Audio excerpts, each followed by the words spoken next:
Hello আসসালামু আলাইকুম, welcome to our page আমাদের রান্নাঘর। আজকের ভিডিওটা শুরু করছি আমাদের কুমিল্লার বিখ্যাত নোনা ইলিশ দিয়ে শুটকি মাছের বড়া।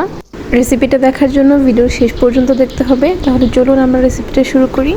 যেহেতু পাতা দিয়ে বড়া করেছি সেহেতু পাতা আমাদের অবশ্যই লাগবে, এই জন্য আমরা চাল কুমড়ো পাতা নিয়ে নিচ্ছি। এখানে পাতাটা ধুয়ে পরিষ্কার করে নিয়েছি। এখানে নিয়েছি আমি পেঁয়াজ আর রসুন হালকা থেতো করে নিয়েছি। সাথে আমি নোনা ইলিশ কেটে ধুয়ে ছোট ছোট করে কেটে নিয়েছি। এবার রান্নার জন্য দিয়ে দিচ্ছি কড়াইয়ের মধ্যে তেল, দিয়ে দিচ্ছি থেতো করে রাখা পেঁয়াজ রসুন। এবার পেঁয়াজ আর রসুন আমরা কিছুক্ষণ ভেজে নিব। পেঁয়াজ আর রসুন যখন একটু নরম হয়ে আসবে তখন আমরা এখানে দিয়ে দিব লবণ, হলুদ আর ধনিয়া গুঁড়া। সবগুলো মশলা এবার একসাথে কিছুক্ষণ কষিয়ে নিব ঢাকা দিয়ে দিয়ে। এবার দিয়ে দিচ্ছি মরিচ বাটা, শুকনো মরিচ বেটে নিয়েছি আমি। এবার সব মশলা একসাথে দিয়ে কিছুক্ষণ কষিয়ে নেব।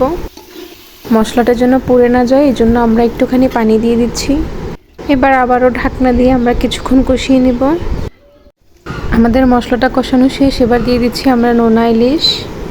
এবার মাছটা দিয়েও আমরা অনেকক্ষণ কষিয়ে নেব। এ পর্যায়ে আমাদের শুটকিটা ভুনা করা শেষ হয়ে গিয়েছে। এবার আমরা পাতায় মুড়িয়ে ভেজে নেব। পাতাটা পরিষ্কার করার পর এর মধ্যে আমরা কিছু লবণ দিয়ে রেখেছিলাম। এবার একটু একটু করে শুটকি ভুনা পাতার মধ্যে দিয়ে মুড়িয়ে নিলেই হয়ে যাবে। এবার পাতায় মোড়ানো শুটকিটা আমাদের আরেকটা স্টেপে ভেজে নিতে হবে। এখানে আমি কড়াইয়ের মধ্যে সামান্য একটু তেল দিয়েছি, তার মধ্যে দিয়ে দিচ্ছি পাতায় মোড়ানো শুটকি।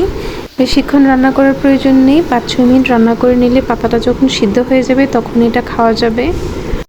এই যে আমাদের শুটকির বড়াটা একদম কমপ্লিট। এটা দেখতে যেমন লোভনীয় হয়েছে, খেতেও তেমন সুস্বাদু হয়েছিল। আপনারা বাসায় অবশ্যই ট্রাই করবেন। আর আজকের ভিডিওটা এ পর্যন্ত ছিল। সবাইকে আসসালামু আলাইকুম।